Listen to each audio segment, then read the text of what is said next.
আন্তর্জাতিক অপরাধ ট্রাইব্যুনালের প্রসিকিউটরদের বিরুদ্ধে একের পর এক আর্থিক লেনদেনের অভিযোগ উঠেছে। সদ্য বিদায়ী প্রসিকিউটর সাইমুম রেজা তালুকদারের 1 কোটি টাকা ঘুষ চাওয়ার অভিযোগ তদন্ত করতে 5 সদস্যের ফ্যাক্টস ফাইন্ডিং কমিটি কাজ শুরু করেছে। প্রসিকিউটরের কেউ ঘুষ লেনদেনের প্রমাণ পেলেই ব্যবস্থা নেয়ার হুঁশিয়ারি দেন চিফ প্রসিকিউটর। সিলন টি রপ্তানিতে শীর্ষে। জুলাই অভ্যুত্থানের পর পুনর্গঠিত আন্তর্জাতিক অপরাধ ট্রাইব্যুনালে বিচার শুরু হয় আওয়ামী লীগ আমলে গুম, খুন ও জুলাই হত্যাযজ্ঞের ঘটনার। ইতিমধ্যে রায়ও হয়েছে 3টি মামলার, আরও একটি রায় অপেক্ষমান। এছাড়া সাক্ষ্য গ্রহণ শেষের দিকে আছে আরও কয়েকটি মামলা।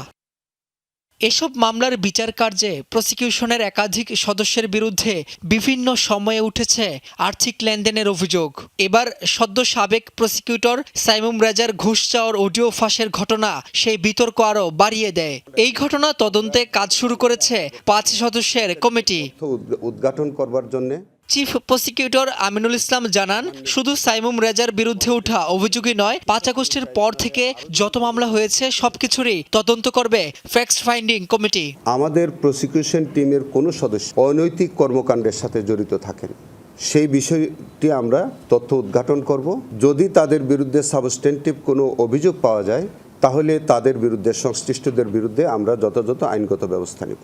এদিন আন্তর্জাতিক অপরাধ ট্রাইব্যুনালে আওয়ামী লীগ নেতা কামরুল ইসলাম ও ওয়ার্কার্স পার্টির সভাপতি রাশেদ খান মেননের বিরুদ্ধে শুনানি শেষ হয়। অভিযোগ গঠনের বিষয়ে 30 মার্চ আদেশ দিবেন ট্রাইব্যুনাল 1।